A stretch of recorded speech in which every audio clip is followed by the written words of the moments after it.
മലപ്പുറം സമ്മേളനത്തിൽ പിണറായി വിജയൻ തുടങ്ങിവച്ച പാർട്ടി ശുദ്ധീകരണ പ്രക്രിയയാണ് PB തീരുമാനത്തോടെ പൂർത്തിയാകുന്നത്. VS-നെതിരായ യുദ്ധത്തിൽ പാർട്ടി കീഴ്വഴക്കങ്ങളും സംഘടനാ തത്വങ്ങൾ വരെയും പലപ്പോഴായി അട്ടിമറിക്കപ്പെട്ടു. മലപ്പുറം സമ്മേളനത്തിൽ കേന്ദ്ര നിർദ്ദേശം ലംഘിച്ച് മത്സരത്തിനിറങ്ങിയ VS വിഭാഗം തോറ്റമ്പി. വിഭാഗീയതയുടെ ശേഷിപ്പുകൾ തൂത്തുമാറ്റാനായി കോട്ടയം വരെ പിണറായി ശാസ്ത്രീയമായി പാർട്ടി പിടിച്ചു.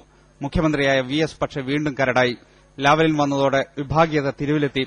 സംഘടനാ അച്ചടക്കം ലംഘിച്ച് സീനിയർ PB അംഗത്തിനെതിരെ കീഴ്കമ്മിറ്റി അംഗങ്ങൾ വരെ മാധ്യമങ്ങളുടെ മുന്നിലെത്തി. സംസ്ഥാന കമ്മിറ്റി എടുത്ത തീരുമാനത്തിൽ ഉറച്ചുനിന്ന് കാര്യങ്ങൾ പറയാൻ വേണ്ടി ചിലപ്പോൾ തെറ്റായെന്ന് വരാം.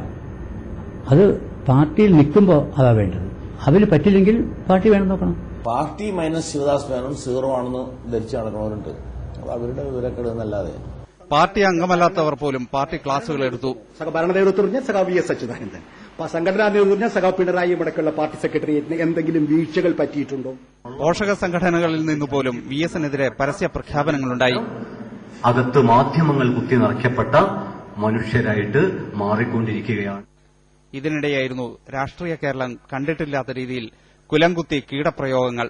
പാർട്ടിക്കെതിരെ പാർട്ടിയെന്ന അസാമാന്യമായ കമ്മ്യൂണിസ്റ്റ് രീതിയും പൂർത്തിയാവുമ്പോൾ വിഭാഗീയ പ്രവണതകൾ CPM-നെ തന്നെ വിഴുങ്ങുന്നു. മനോരമ ന്യൂസ്, കോഴിക്കോട്.